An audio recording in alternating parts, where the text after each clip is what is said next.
know that there's things wrong, and our parents don't realize that.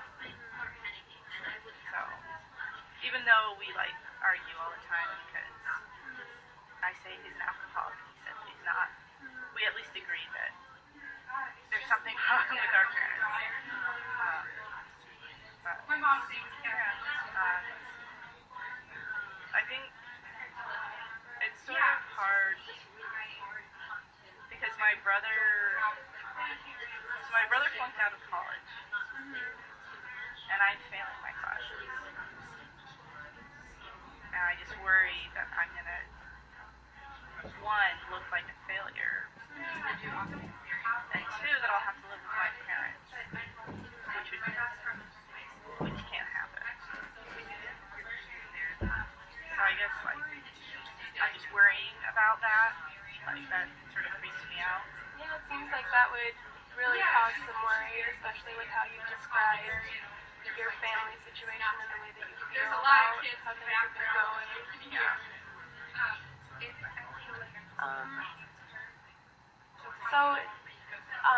About your father being a pastor, do you also feel that you are religious as well? Yeah. Yeah. Yeah, I know there's like this stereotype that like pastors' kids go wild, which I guess my brother kind of followed, but no, I'm the good kid.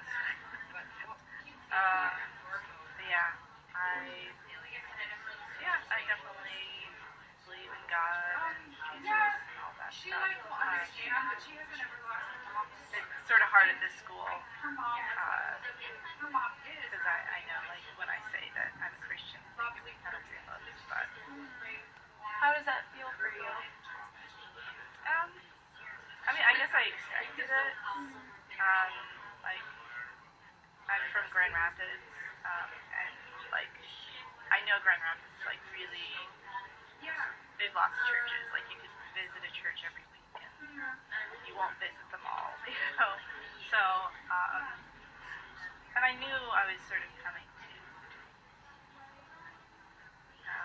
a not very religiously friendly place. And my roommate isn't a Christian either, so I was, exposed to that a little bit already. But it does feel a little uncomfortable. Yeah, I imagine it would feel a little uncomfortable to enter into a place that isn't as supportive of maybe your personal values or, your religiosity, that kind of thing. So I wanted to ask, now that I've found out a little bit more about you, what would you like to do in our sessions? Do you have kind of a goal in mind or anything that you'd like to work towards, or to just kind of talk through things? I wanted to see where you were at before we kind of made any plan or anything like that. I want to feel better. I want to love the things that I used to love. I want to be good at what I used to be good at. And I need to figure out what to do next. Because, like, how am I supposed to continue in classes? Like, what am I supposed to do? I don't even know. Like, this has never happened to me. I've always been, like, A/B student, so. Sounds like a very scary time. Definitely. Historically doing as well as you have, and then having this happen has got to be very overwhelming and hard to deal with. Yeah. I appreciate you coming in and seeking help. I think that's a great first step for you to make. Absolutely. So during our time together, we'll definitely start working on these things. I guess we can touch a little bit on each of these and what they kind of mean to you, so I can get a little bit more information about them. So you've already mentioned a little bit of your feelings that you've had. Sounds like you've just been a little down on yourself. You haven't really been wanting to, or you haven't felt like you can get up very easily. Your roommate has to help you out with sort of getting you up in the morning and kind of getting you out of your apartment. And this kind of started happening after the boy that you were interested in didn't want to date you. Is that correct what I'm saying so far? Yeah. And you've also said that because of this, you started to not go to classes and then started failing in classes. And then you have felt embarrassed by this because you've been doing so well previously. You've also talked about your family and your mother being a little bit controlling during your childhood, and your father being in a very important role in the church, and how your father might feel embarrassed about your mother's sort of controlling behavior, kind of the OCD that you described. Do you think maybe that your embarrassment about your grades right now could somehow be connected to your father's embarrassment? I hadn't thought about that. And correct me if I'm wrong or if I'm going in a different direction that you wouldn't like to go, just let me know. I mean, I think that kind of works.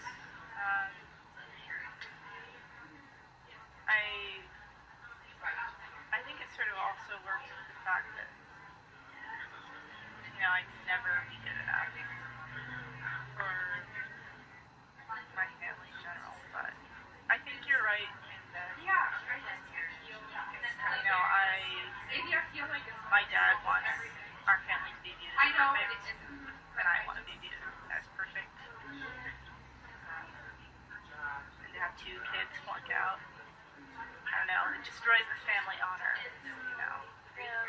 And it sounds like it can be really hard to push yourself and live up to that, and it sounds like you really strive for perfection, which seems to be why this is so hard for you.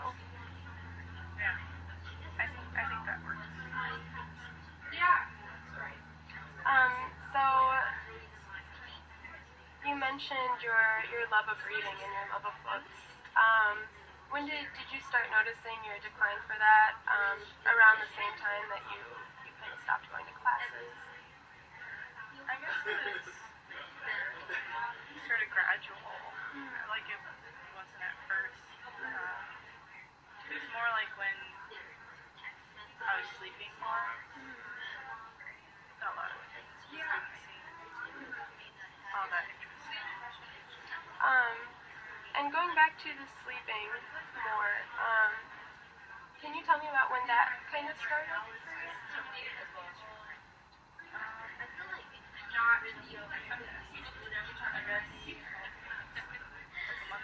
A couple months ago. Was it around the time with the interaction with the boy, or was it before that? Well, definitely after. Or after that? Okay.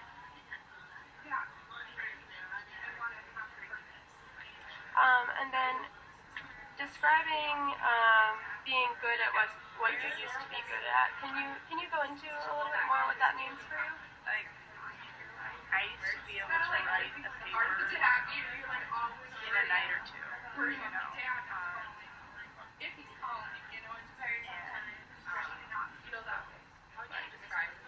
professors loved my writing.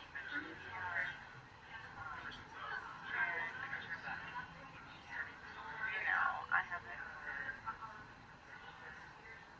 haven't been able, I have at least attempted to write a couple of papers, but they're not any good. What makes you think that? Because the grade wasn't very good. I mean, and I know that it didn't fulfill everything. I just did what I could. But I know what good work is, and it wasn't good work. I didn't know that. Really? And would you say that that's connected to everything that you're kind of dealing with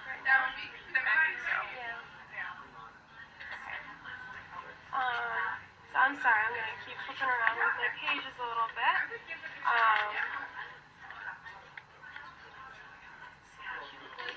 So, when you noticed that you started feeling a little sad and it was hard for you to kind of get up and you felt that your work was kind of diminishing in a way and all these things were kind of happening, was there anything that you tried to do to cope with these different things?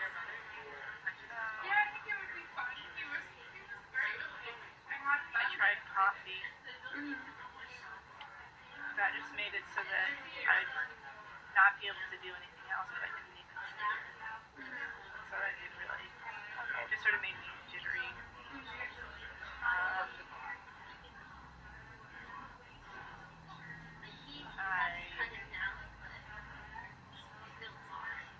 I mean, mostly this is what I've done coming here.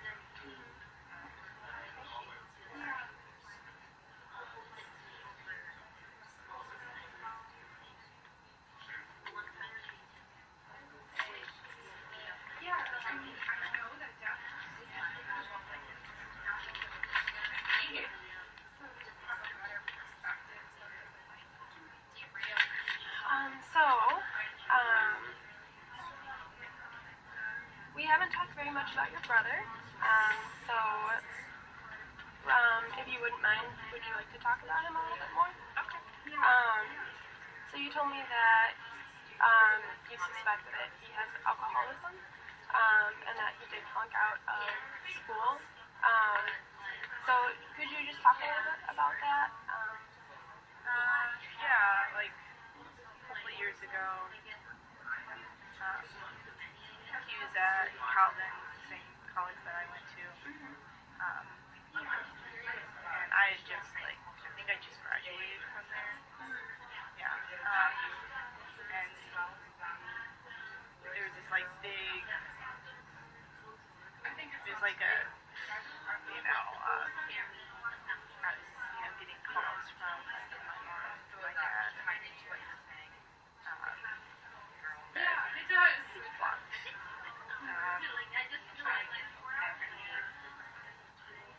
He went home.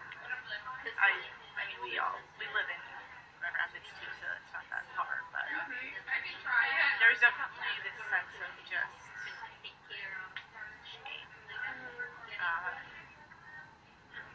And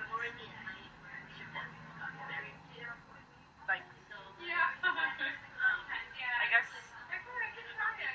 I don't know, it was like there was a lot of anger and yelling, but there wasn't, it wasn't like they actually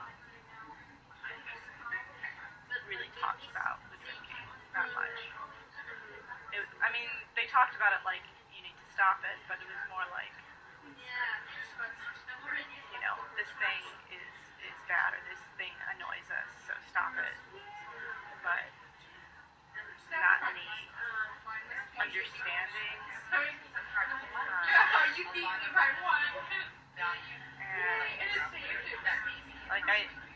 I guess I shouldn't have been surprised. I could tell that he had been drinking more, and I was a little, concerned, but I hadn't realized how bad it had gotten. So, I think your parents also had some kind of suspicions about it. Probably not. My brother and I have learned to hide things from our parents. So, can you talk a little bit about that? What kinds of things were hidden? Maybe why you felt like you had to hide things? I mean, just because, my family's very conservative, and I'm pretty conservative too, but, small things, like we don't tell them that he is the evolution. We just knew that you shouldn't tell that to our parents. That would be a smart idea. It just, anything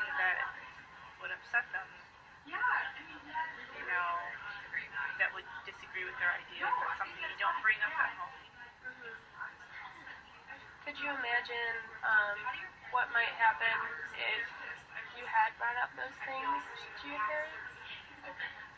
My mom would explode, and my dad would probably ignore it. Okay.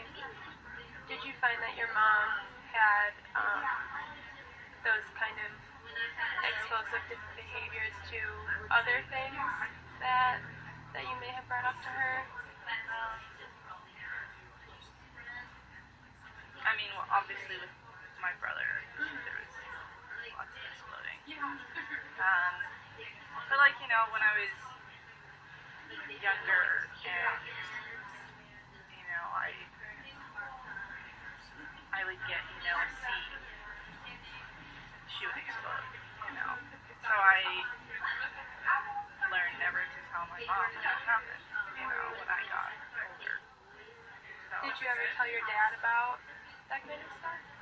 yeah, I mean, I would say, yeah, mom's kind of freaked out, and she'd be like, you know, that's mom. That's how she is. And how did that make you feel? It's like what I felt didn't matter. It's a valid feeling. Well, I just want to let you know that during our sessions, I want to invite you to say whatever you need to say, and we'll work through it as best that we can together. I will be a listening ear for you, and if you find that there's anything that I ever missed, that I'm misinterpreting, please let me know.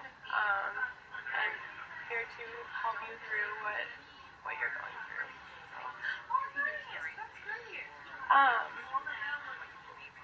I'm sorry that you had to go through those explosive episodes with your mother. That must have been very hard to deal with as a child. And it must have been very hard for your father to not acknowledge those feelings as well. Is that correct? Is that what I'm kind of saying? Am I misinterpreting it all? I mean, I don't know. I don't really know. My mom sort of his blind spot. Okay. You know? Like, if anyone else had done that, I think. Well, I mean, I know that, like, he's, you know, done church discipline, you know, for other families, but, you know, our family's kind of, you know, a little more off limits. So, I guess it's a little hypocritical. And it's weird to me, like, I mean, my mom's sort of, she's not, like, easy at church, but she sort of keeps it more in check. You know, not completely, but, like, it doesn't show there. So it sounds like what you're saying is when she goes to church, she seems different. Yeah. And what do you think about that? I mean, I think a lot of people do that at church. They shouldn't, but, you know, that's what happens. Because the church sort of has that idea. I know that that's not the way the church should be, but there's a difference between what the church should be and what the church is. Alright. Well, thank you so much for sharing. So we are coming to the end of our session now. I wanted to thank you for sharing everything that you did with me today. Do you have any questions or anything else that you really are wanting to talk about that seems pressing that we didn't cover at all? No? Well, thank you again for coming in, and we'll see each other at our next appointment.